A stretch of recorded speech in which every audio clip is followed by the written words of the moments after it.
Libap vilayetinde hara saatdan soň yaramazlaşan Wi-Fi we mobil internet hyzmatlarynyň hilinin erbetleşmese gowulaşmaýandygyny Azatlyk radiosynyň habarçysy Türkmenabad şäherinden habar berýär. Hara saatdan soň edil häzirki wagtda öýlerdäki Wi-Fi internet hyzmatlary petiklenip dur. Bu barada köp adam nägile bolýar. Häzirki wagtda diňe Imo Messengeri işleýär ýöne onda da jaňlaşyp arkaýyn gepleşip bolmaýar. Diňe ýazyşyp bolýar. Başga hiç bir sosial ulgama ýa-da web-sayta girip bolmaýar. Hatda howa maglumatlaryny hem görüp bolmaýar.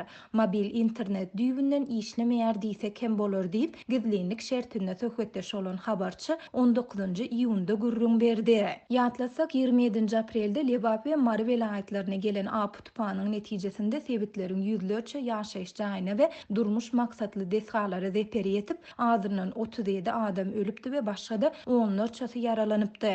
Şeýle de şondan soň vilayetde öňden hem öwürlükli bolmadyk internet hyzmatlarynyň hili hassa yaramazlaşypdy. Türkmensanyň ilatyna internet hyzmatlary döwlet eýetçiligindäki kärhanalar tarapyndan hödürlenýär. Ýurdun Günnor vilayetinde bu hyzmaty Türkmen Telekom kompaniýasy ýerine ýetirip, edaranyň resmileri Wi-Fi hyzmatlarynyň hiliniň yaramazlygy baradaky şikayatlary Aşgabat tarapyndan petiklendi diýen jogaby bermek bilen çäklenýärler. Edaranyň käbir işgärleri bolsa, munyň sebäplerini texniki näsadlyklar diýip düşündirýärler. Üstesine de operatorlar siz öz Wi-Fi hyzmatlaryňyzdan nägile bolsaňyz bize arda ýazyň, biz siziň Wi-Fi'ňyzy 3 ay töweregi öçürip goýarys diýip ýüzlerini çytyp gödük jogap berýärler diýip habarçy gürrüň berdi. Adatlyň habarçysy bilen söhbetdeş bolan türkmenabadlylaryň ençemesi Wi-Fi bökdönçliginiň sebäplerini türkmen häkimetleriniň harasatyň netijeleri baradaky maglumatlaryň ýaýramagyny öňüne almak tagallalarynyň bir bölegi diýip düşündirýärler.